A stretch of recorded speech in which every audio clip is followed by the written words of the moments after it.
Praise the lord. దేవుని యొక్క శక్తి కలిగిన నామానికి మహిమ కలుగునుగాక.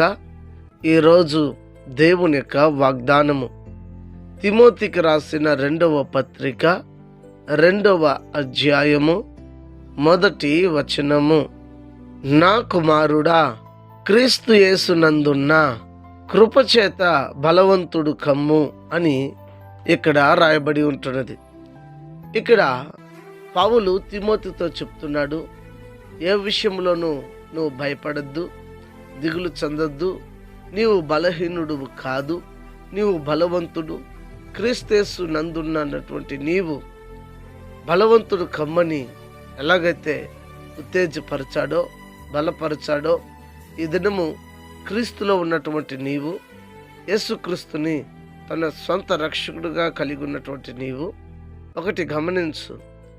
నువ్వు చేతగాని వాడువు, చేతగాని దానివి కావు. నీవు బలవంతుడివి.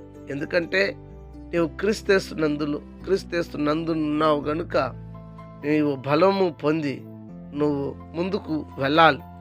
నేను బలహీనుడు అని చెప్పి కృంగిపోవద్దు.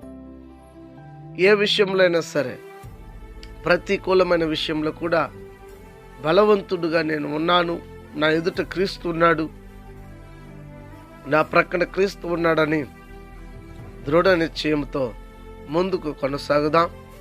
దైవాశీర్వాదములను మనం పొందుకుందాం. బలహీనుడులని చెప్పి కృంగిపోవడానికంటే క్రీస్తు నాలో ఉన్నాడని ఎరిగి నువ్వు గనుక ఉంటే ధైర్యంగా ప్రతి విషయంలో నువ్వు ముందుకు కొనసాగగలుగుతా. ఆ ధైర్యం చాలామందికి లేకుండానే మరి యేసుక్రీస్తుని సొంత రక్షకుడుగా అంగీకరించుండి కూడా భయపడుతూ, బాధపడుతూ, కృంగిపోతూ ఉన్నారు. అలా మీరు ఉండకూడదు. మీరు బలవంతులు. మీ ప్రక్కన సమస్తాన్ని బలముతో నింపిన దేవాతి దేవుడు ఉన్నాడు గనుక ఆ బలాన్ని పొంది దేవుని సముఖంలో ప్రార్థన చేద్దామా? ప్రార్థన. ప్రేమ స్వరూపి, ఈ ఘనముగు నామమునకి స్తోత్రాలు అర్పించి ప్రార్థన చేయుచున్నా. ఈ ఉదయకాల సమయమందు మీరు బలవంతుడని మీరు మాతో మాట్లాడారు, అందులకి స్తోత్రాలు. దేవా, ఈ బలము చేత మేము బలము పొందిన వారై లోకములో పోరాడుటకును బలవంతులుగా బ్రతుకుటకును కృపనిచ్చి నడిపించండి. మీ సన్నిధి సాన్నిధ్యం తోడుగా ఉండి నడిపించండి. కృప చూపించండి. అద్వితీయుడవు, అద్భుతమైన కార్యములు చేయండి. దీవించండి, ఆశీర్వదించండి, ఘనపరచండి.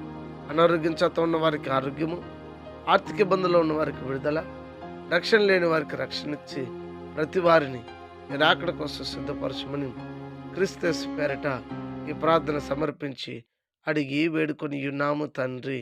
ఆమెన్. God bless you. దేవుడు మిమ్మల్ని దీవించి ఆశీర్వదించునుగాక. ఆమెన్.